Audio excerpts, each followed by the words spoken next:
emergency called the Children's Hospital, where I met my first therapist at 13 after 3 years of suffering. I started my road to recovery.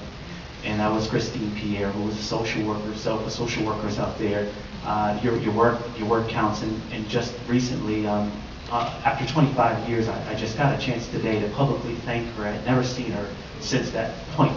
And today I thanked her, and I also thanked my assistant principal publicly. It was the first time I had seen them since my childhood. To give them, just that round of applause.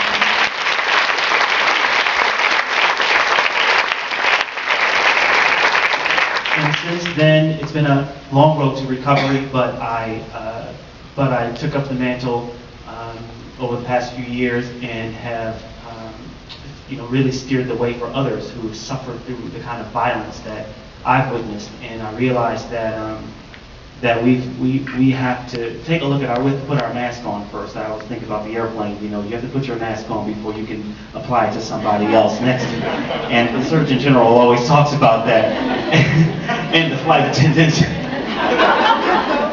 But we have to do that. And for a long time, I've been putting other people's masks on, but I decided to put mine on, and now I've got it tight and in place. And so, at my university, there were two professors, Clarence Davis and Professor Barbara Harvey, who started a foundation called the William Kellibrew Foundation. I'm not even the founder. They started it, but what it did to me was it put my name on a marquee and said, you're responsible, you're accountable.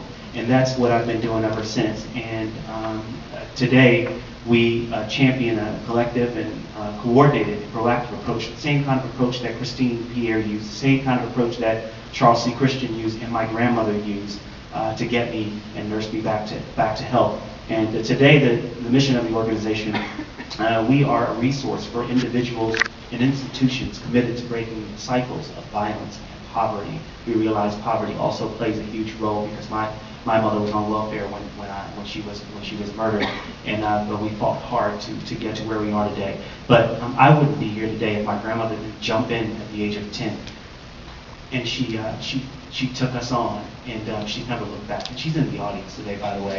Thank you.